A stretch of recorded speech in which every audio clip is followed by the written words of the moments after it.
Hello, D-Gens. Welcome to Degenerate Takes Happy Hour Sports Talk. I, of course, am the brofict one, AJ. Happy Friday, March 14th, 2025. Happy St. Patrick's Day weekend. Hope y'all are ready for a good one. Before I go any further, though, do just want to take a moment. Shout out to our 510 incredible followers here on Rumble. Everyone watching over on, YouTube and X. Y'all are the best. If you like what we're cooking, please hit that like button, hit that follow button. Helps us out a lot more than you know, and drop any comments in there. We'll get to as much as we can today.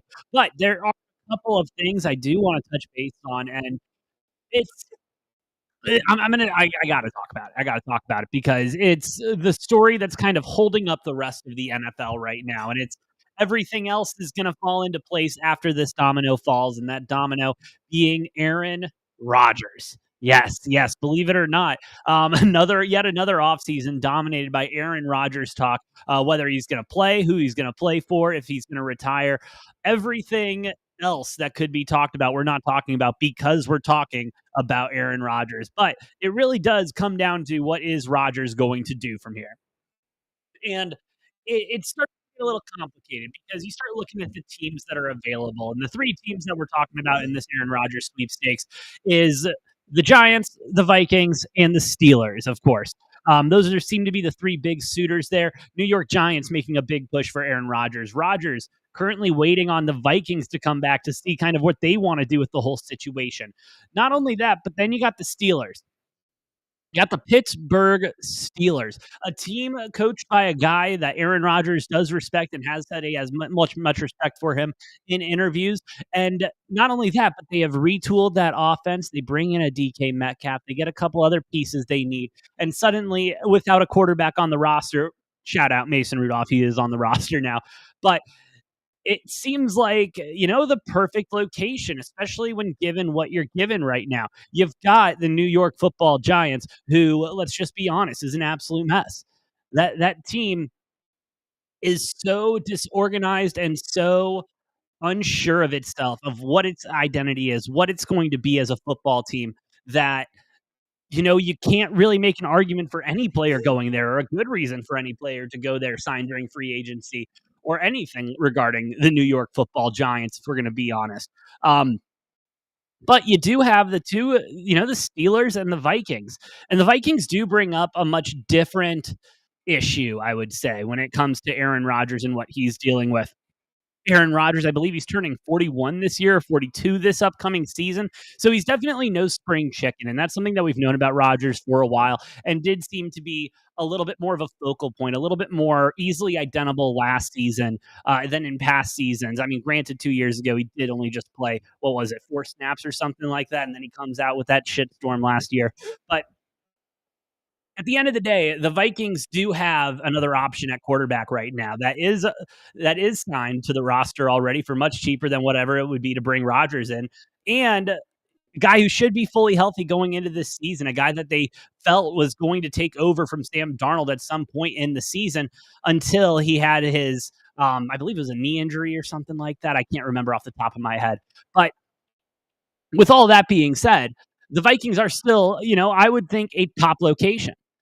And I know, please, let's go ahead and just put aside the Brett Favre story arc and everything for 2 seconds, and let's actually talk about this because the Vikings are a playoff caliber team. They're a team that went to the playoffs this year under Sam Darnold. They're a team that looked very good for most of the season until the last 3 games, which, yes, those games did seem to matter a little bit more. But until those games popped up, this was a very dangerous team with a high-powered offense. And Aaron Rodgers can still throw the deep ball when he wants to. And so the Vikings have to be a place that Rodgers is actually deeply considered when it comes to where he's going to play football next year. But with all those 3 teams on the option, everyone seems to forget that there is a fourth option: retirement. And I understand, why would I even bring that up if there is so much talk about bringing Aaron Rodgers into an organization and so much manpower and time going into these negotiations and presenting an offer to Aaron Rodgers? The only reason I bring it up is because Aaron Rodgers is that type of a guy. He is that type of a guy who would just want all the attention and all of that. It seems like, again, from the outside looking in. And he's done this in years past where he's waited for moments in order to announce things, take spotlight from something. It just happens to line up, right? Coincidences can happen, I guess you could say. But retirement could still very much be a thing for Aaron Rodgers. And it might not even be a full on long term retirement. It might be a year retirement, or I'm just not going to sign with a team this year. Let's see where teams are at going into the year. Let's see what quarterbacks get hurt week 3, week 4, which I hate to say, but it does happen a lot more than we like to admit.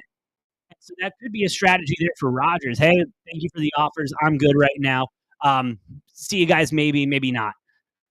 And don't get me wrong, that'll leave a lot of teams scratching their heads and everything. And it would leave a lot of reporters and everyone scratching their heads. But no one really knows what's going on with Aaron Rodgers besides Aaron Rodgers. And that is one of the things I like about Aaron Rodgers. There isn't going to be a leak in his camp. There isn't going to be someone talking to the media. You do have to wait and see what Aaron Rodgers' decision is going to be. And will it be to play for a team, or will it be to go into retirement, even if it is a short-term retirement, just for a season? Hey, there's going to be another quarterback market next year. Now, granted, I don't think that would be a great option for Rodgers, considering a year off of football. I mean, shit, John Watson's how much younger than him, and he missed a year and a half of football, and we see where he's at now. Um, but it's going to be tough. It's going to be tough, and I do think that it is those. I think it's teams. I think it is the Vikings, and I do think it is the Steelers. I am inclined to lean a little bit more towards the Steelers for the reasons being that even though Rodgers and Jordan Love had a good relationship back in Green Bay, he doesn't seem like a guy that right now who wants to really mentor, teach a guy like a JJ McCarthy. And again, no disrespect to JJ McCarthy, but he's in a win now mode, and he wants to be the quarterback for that team that's winning now. And if you go to Pittsburgh, you're more than likely going to get that opportunity to be that guy and be that guy now. You go to the Vikings and you have a bad 3-4 week stretch. You've got JJ McCarthy sitting in the wings just waiting. And he's been sitting, he's been learning. He's younger, he's faster, can probably throw the ball a little bit farther. I'm just saying, and it wouldn't be unlike the Vikings to just switch between quarterbacks all season. But I do think the Pittsburgh Steelers would be the best landing location right now for Aaron Rodgers with what they've got built in right there. Mike Tomlin, just always a winning head coach. It's something that just makes sense. Just makes sense to me. That's all it is. It just makes sense to me. Common sense sometimes. But no, and I mean, we're going to have to wait and see. Like Noah and I talked about on Monday, I do think Aaron Rodgers is either going to drop that news selection Sunday coming up this week, or on next Thursday going into the first round of March Madness. So just with his patterns, just with Aaron Rodgers, who he is, his patterns and everything, I do think he's going to wait one of those moments. But we will have to wait and see what he is going to do on that. But yeah, he should be all over the Steelers. Should be all over the Steelers. If you do want a more heavy breakdown of our thoughts on NFL free agency and everything, please go ahead and check that out. That was Monday's episode where we break down all the big moves and everything that happened and what we thought was going to happen. So go give that a look-see. But let's keep it moving. Let's talk about, the story that he didn't go viral, but it went viral, which has to be arguably the dumbest thing for a sports personality to say. Hold on. As most of you probably know, last weekend, Stephen A. Smith sitting courtside at a Los Angeles Lakers game. LeBron James decides to come up to him and essentially give him the Will Smith treatment minus the slap. Hey, keep my kid's name out of your mouth. Don't be talking about him like that. And,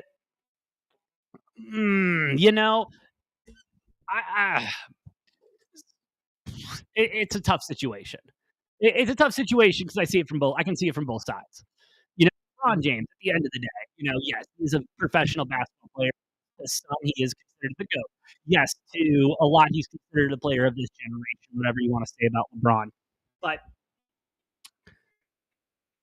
I don't know if it was just a frustration of so many things or what really came from it. I can't really pinpoint the exact take. And I know there's internet sleuths out there and everything like, oh, it all stems from this moment. It could just be what it's been all year. And I mean, it is coming up onto a year when March Madness was rolling around last year, and we are all already talking about the fact that Bronny needs another year in college before the draft even came up. But all that put aside, it wasn't just Stephen A. Smith saying this. Let's be real. It wasn't just Stephen A. saying, Bronny needs another year in college, or yeah, LeBron James is going to flex that dad muscle with the Lakers and everything and get his son drafted to him. It was it was just easy to say. It was easy for sports commenters to come out and be like, "Yep, LeBron James going to do his thing." It was good content for a while. But then it came to light, and then it became true. And then you got Bronny on a starting roster where he doesn't belong in the NBA as of right now. And and it's because of LeBron, because they had to have that moment of the first night in the Staples Center with LeBron and his son. What a moment. What a historical moment. I get it. I get it. And the NBA hasn't had a lot of those moments, and they're terrible at capitalizing on them. But I can understand it from LeBron's side too. Like, hey man, I know. Just leave my kid out of this. Your problems with me, your problems this, that, the other. I would have been. I'm fine with that. I also don't have a problem with players, stepping up to personalities and people who talk about sports for a living and being like, hey man, so you're saying that on TV. What do you got to say right now? I have absolutely no problem with that. And that's why when we talk about this, when we talk about sports, Noah and I, we make a very conscious decision. Like, yeah, we'll crack jokes and stuff, but it's common knowledge jokes and stuff like that. We're not going to question any of these players, ethics or anything like that, unless it's a story that we got to cover. But that's their personal life. That's what they deal with. We worry about what's going on the court. And now, if your personal life does start affecting the court, yeah, we may start dibbling in that, but and I don't get me wrong, Stephen A. Smith, he says so much. I can't even start to think about what he possibly could have said to piss off LeBron James to come up to him in the middle of a game. I mean, it could have been any number of takes from any number of first takes from any number of Stephen A. Smith shows. It could have been anything. My biggest issue, though, with this whole situation is how Stephen A. handled it. It really is. It bugs me a little bit. He acts all tough and big on stage and everything, when he's talking his shit with Molly and Shannon and everything like that, and on his sports show and on his podcast. But then, push comes to shove, bro, and he melted. He melted. No, I'm not saying he should have taken a swing at LeBron or anything like that. No, that would have been dumb and stupid. But he's supposed to, he acts this way, and then he comes on TV the next day just crying about it, and that's essentially what he did. He wanted, I mean, the clips coming out of First Take and all these other podcasts he's doing now about the situation. It's dumb. It's dumb, Stephen A. I mean, I don't, and it just feels like kind of an attention whore thing at this point. And I don't know what more he wants. I really don't know what more Stephen A. Smith could want. He got a $100 million deal from ESPN. He's allowed to explore other avenues. He can do whatever the hell he wants. I don't get what more he wants from anything like this. If anything, yes, address it on Monday, put it to bed. But I don't know what he's trying to do. I don't, and I don't respect what he's doing. I don't like it at all. And, it's terrible, especially with NBA playoffs coming up and everything like that. This should not be a conversation. We got March Madness around the corner. This should not be a conversation. We have the players going on this week. It should not be a conversation. We have NHL playoffs around the corner too. This whole LeBron situation should have been a 15-minute 15-minute segment on First Take to open the show, talk about the Lakers, talk about LeBron, get it in your clickbait and everything like that, ESPN. And it wasn't. It's just being dragged on and on and on. And what else do you expect for Stephen A. Smith? He's been pulling this same shit, like the same character and everything for years, and he's getting rewarded with $100 million to continue to talk his bullshit. And maybe that was LeBron trying to take a stand. Like, listen, I know you just got this deal and you're going to be doing this for a lot longer. So you better watch it, pal. You better watch it. And listen, Stephen A. is just not having a good couple weeks. And maybe that's where some of the frustration was coming from and why he has been taking it out on LeBron James essentially and making this situation so much bigger than it actually was. I mean, he got dragged by Chuck a couple weeks ago on Inside the NBA, which was great by Chuck. That relationship with ESPN is going to be fantastic TV. It will be more entertaining than the NBA product they actually put on the floor. I would be willing to take a bet right now that Inside the NBA will be the most watched NBA programming on ESPN, including basketball games. That's how confident. I mean, people are going to want to tune in and see all that shit because that's live TV. That's reality, baby, and that sells. And especially when you've got a little gripe like that. Whew, whew. I will say the one thing I am not excited for, going back to Stephen A. Smith's deal with ESPN, is he's going to be a lot more prevalent in NFL coverage. Great. That's exactly what I wanted to hear this week. Exactly what I wanted to hear. And listen, Stephen A., you go on your shows and you talk about, when these athletes lash out at reporters or give bad answers or something, you talk about how they need to build their skin up and they need to be more professional. All right, bro. Call the kettle black. Why don't you? I mean, it's typical Stephen A. ESPN bullshit, but this just went on for way too long. For way too long, and it's still going on. And I'm done talking about it after this point. I haven't talked about it all week because I thought it was gonna be a flash in the pan, but now Stephen A. is just going. What does he say here on the Gilbert Arenas podcast? This is the quote. That's right. Talking about LeBron James confronting him during a Lakers game. Stephen A. went on to say, "I thought it was weak. I thought it was some bullshit. And in the moment, I knew that I was listening to a father." Dude, whatever. What do you want him to do? You want him to track you down and go to the bar you're at or whatever? Like, bro, get out of here.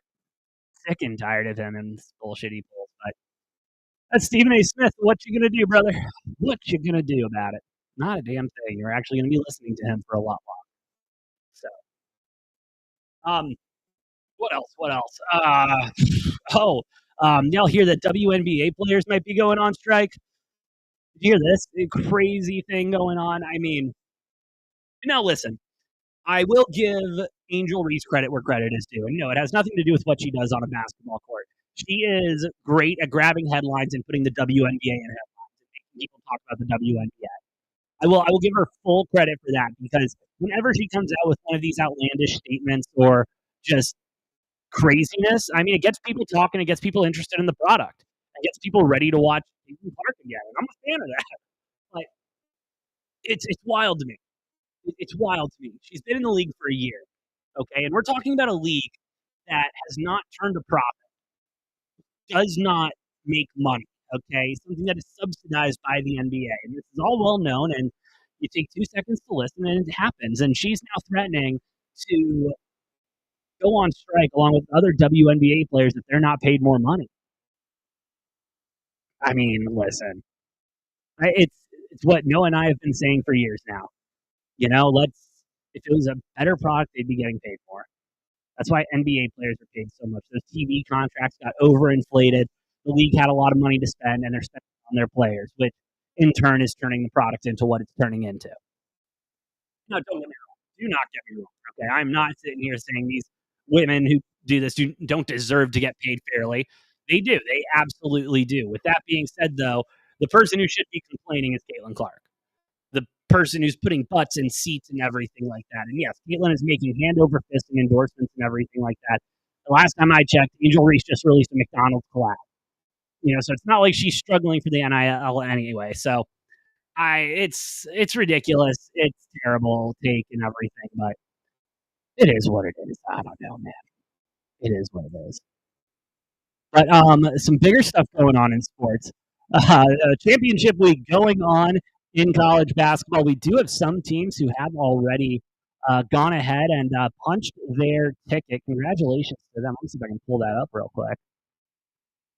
But I do want to shout out college basketball because it has been day and night, just great basketball all around. And this is what makes college basketball one of the best sports to watch when you're talking about basketball because the competitive juices, the fact that all the guys are trying all the time, and it's none of this half-ass or quick break this, and then I'm going to jog back on that again. They're actually trying. And you can see the emotion, the blood, the sweat, the tears that goes into those moments and everything. And it is awesome. It is awesome to see. College basketball continues to remain as one of the best viewing experiences in March and in the sports calendar year. It's awesome. The storylines that come up, the players you fall in love with, the Cinderellas you go for. The college basketball, They really do. They just do it right. Bracketology coming out this Sunday. We get to sit back, relax, and watch all these teams get snubbed that shouldn't be snubbed, and see them put in way too many SEC and Big Ten teams. You do got to love how predictable college sports can be, though, when it comes to that. I mean, they're pretty much guaranteed to just go ahead and throw those ones in there. But we'll see. Some other news I did want to touch on. Daniel Jones going to the Colts on a 1-year, $14 million deal, going to be competition for Anthony Richardson in Indianapolis. Interesting move. Interesting move. And the Colts decided not to make any major changes this season. They're keeping their head coach, keeping their GM, they're keeping everybody in the building, especially after all the rumors and everything coming out of, hey, these boys don't prepare well. There's attitude going on. Anthony Richardson wasn't preparing like a starting quarterback. Rumors confirmed, not confirmed, who knows, but the only people who really know are who's in that building. But the Colts have to be feeling a certain way about Anthony Richardson if they're bringing in another starting quarterback. And yes, go ahead. Let the Danny Dime jokes fly about his time in New York and his time, in the Vikings, which was minimal. But, you look at the New York Giants. He had no chance to succeed. He had no chance to succeed in New York. He never had a chance to succeed in New York. And whichever quarterback goes to New York isn't going to have a chance to succeed there either. Shout out to Justin Fields bearing that cross for the New York Jets this year. Man, poor Justin Fields. Seriously, gets drafted to the Bears, gets chased out of town there for Caleb Williams, goes to the Steelers, puts up pretty good stuff against the Steelers, gets benched for Russell Wilson, and now has to go get the shit kicked out of him in New Jersey, I should say. But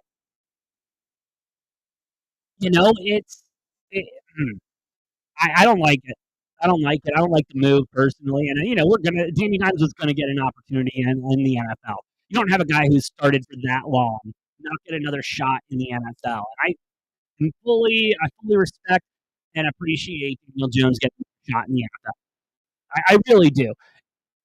For the Indianapolis Colts, though, it just feels like a too many cooks in the kitchen and no one directing anybody. It feels like the rudderless of rudderless ships. Excuse me.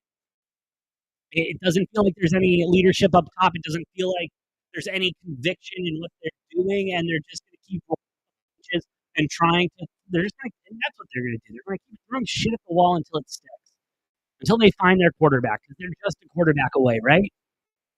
Right? Their defense didn't give up a shit ton of points last year, right? Apparently. Oh man, it's wild to me. It really is wild to me. But Danny Dimes is going to come in there, and honest to God, I'm not going to be shocked if he gets named starter day one. I really would not be shocked. Listen, the guy has talent. We have seen that talent come out sparingly. Don't get me wrong, but he still has what it takes to be an NFL starting quarterback, and that's why he was paid starting quarterback money. And yes, he had his downtime. I'm not going to come out here and say, no, this guy's about to light it up next year, be an MVP candidate. I'm not going to say anything like that because he's still on the Colts. But given what Anthony Richardson has done over the last 2 seasons, I don't blame him doing it. But maybe we start, seeing if Richardson wants to play tight end and go the Taysom Hill route. Seriously, and it sucks. A lot of potential behind the kid, but you only got 4 seasons to really go out with that, see what that potential is before you got to sign him, if you want to sign him. I guess 5 years if you want to tag him. But I don't know if I'd be paying Anthony Richardson tag money in the next 2 years, especially with where the quarterback cap is, the quarterback market's at right now.